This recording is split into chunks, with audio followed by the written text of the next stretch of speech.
Le silence dans la salle, un entracte sans fin.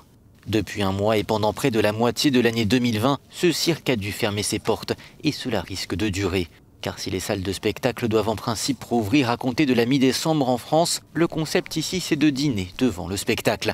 Or, bars et restaurants devront rester fermés au moins jusqu'au 20 janvier. Les artistes de l'équipe ont donc posé nu pour exprimer leur mécontentement. Difficile pour eux d'être considérés par les autorités comme non essentiels. Tout l'art, on a besoin de ça. Ça nourrit notre cœur, ça nous rend joyeux. Donc bien sûr que c'est important et je ne trouve pas que c'est non essentiel.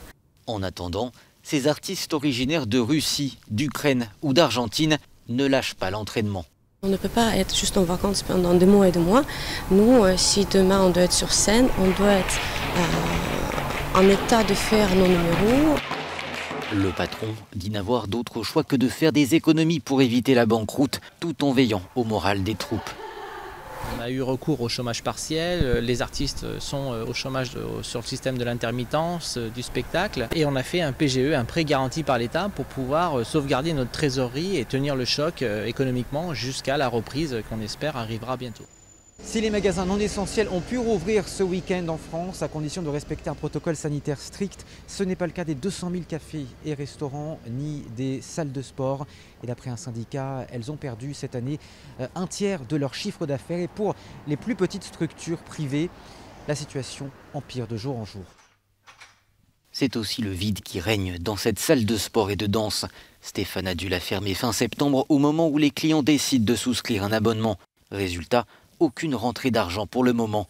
Voilà, donc c'est parti. Pour entretenir le lien avec sa clientèle, il propose des cours en visio, mais n'en tire aucune recette. Et les aides de l'État sont loin de couvrir ses dépenses.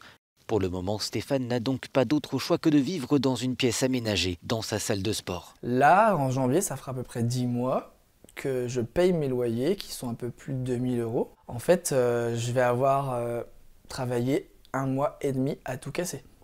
Donc en fait c'est très compliqué, on essaye d'avoir les régies pour essayer d'avoir nos propriétaires, mais pas de dialogue, rien, aucun retour. Selon le syndicat des salles de sport privées, 20 à 30% des clubs risquent de ne pas survivre à ce deuxième confinement. Et ils risquent de trouver dans les prochaines semaines encore le temps long.